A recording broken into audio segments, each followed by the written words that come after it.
Bonsoir à tous et bienvenue sur Afrique Sport pour le journal du Mercato de ce vendredi 5 novembre 2021 que nous débutons comme d'habitude avec les joueurs africains. C'est pourquoi nous recevons Serigne Saliou Seck. Serigne Saliou, bonsoir. Bonsoir Mamoun et bonsoir à tous ceux qui nous reçoivent actuellement. Donc nous débutons avec un jeune talent du Sénégal. Il s'agit d'Ibrahima Dabo. Ibrahima Dabo, un jeune talent sénégalais qui est très suivi du côté de l'AS Saint-Etienne. Trop juste financièrement, depuis plusieurs mois, l'AS Saint-Etienne est obligé d'être imaginatif durant ces derniers mercato. D'ailleurs, les Verts continuent de prospecter à travers le monde et c'est un jeune Sénégalais qui pourrait bientôt débarquer. En effet, si l'on en croit le média Vert et Blanc et la presse sénégalaise, Saint-Etienne devrait rapidement officialiser dans les prochains jours l'arrivée d'Ibrahima Dabo, jeune ailier de Guédiawaye. Les Stéphanois finaliseraient par ailleurs un partenariat important avec les Sénégalais de l'espoir de Guédiawaye. Il n'y a plus qu'à attendre les officialisations. Donc du côté de Saint-Etienne avec Ibrahima Dabo. Et on passe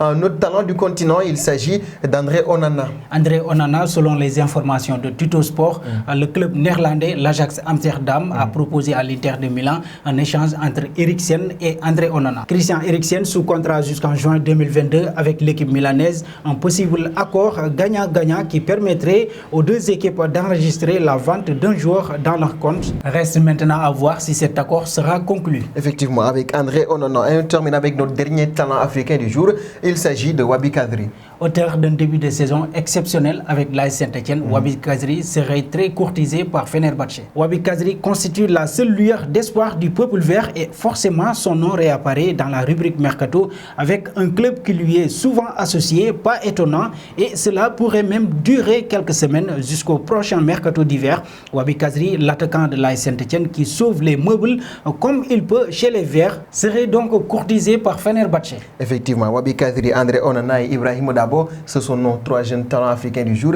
Merci Serigne Saliou Seck pour ces informations. Merci à vous aussi Mamoun et merci chers téléspectateurs d'Afrique Sport TV. Et on enchaîne donc très rapidement avec la seconde partie de ce journal du Mercato.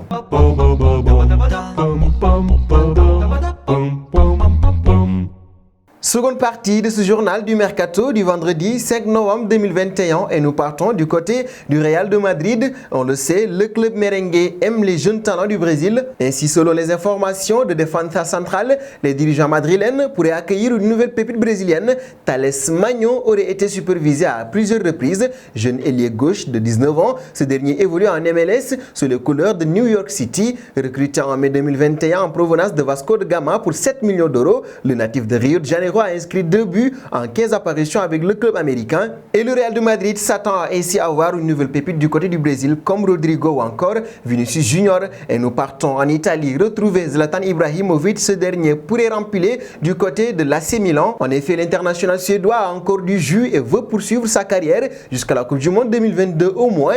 De ce fait, il souhaite continuer à évoluer à un certain niveau et rester au Milan AC lui conviendrait bien. Bonne nouvelle pour les Rossonero donc qui envisagent sérieusement de lui offrir un nouveau bail comme l'a indiqué le média La Gazzetta dello Sport. En 5 rencontres de Série A, Zlatan Ibrahimovic a marqué 3 buts et délivré 2 passes décisives. Et nous passons à un autre attaquant de renom. Il s'agit de Harry Kane. Vous le savez, durant le mercato d'été, il voulait quitter Tottenham, mais présentement, il a changé d'avis. Harry Kane aurait été convaincu par la nomination de l'Italien Antonio Conte au poste d'entraîneur.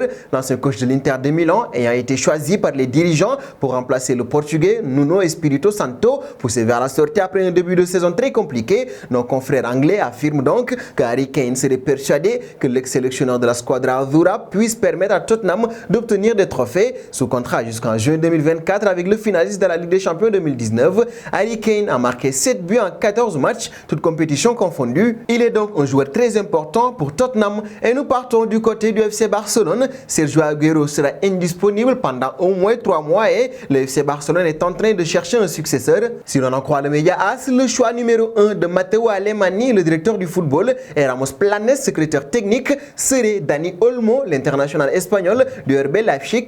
Un prêt avec une option d'achat obligatoire serait déjà évoqué, mais les Allemands ne seraient pas emballés à l'idée de céder leurs joueurs sous contrat jusqu'en 2024 en cours de saison. Outre Olmo, les Barceloniens lorgneraient toujours sur Raheem Sterling, l'ailier de Manchester City, et le départ de Raheem Sterling est plus d'actualité et serait probablement moins coûteux pour le FC Barcelone. Et Et nous allons terminer du côté de Paul Pogba. Lui aussi ne veut pas rester du côté de Manchester United et a fait son choix, mais sa femme également s'interpose dans ce choix. Maria Zulay se sent bien en Angleterre, mais devrait suivre son mari dans sa nouvelle aventure. Toutefois, la jeune femme aurait une préférence. Comme l'indique The Manchester Evening News, Maria Zulay, d'origine bolivienne, privilégie un départ vers un pays hispanophone et cela pourrait bien faire les affaires du Real de Madrid. À la recherche d'un successeur de Luka Modric, le Real de Madrid pourrait ainsi s'activer pour le dossier Paul Pogba. Nous arrivons donc au terme de ce journal du mercato du vendredi que nous allons boucler avec notre question du soir. Entre Manchester United, le PSG et le Real de Madrid, quel serait le meilleur choix pour Paul Pogba? Vos réponses seront attendues en commentaire. En attendant, n'hésitez pas à vous abonner sur Afrique Sport pour ne rien manquer des informations autour du mercato.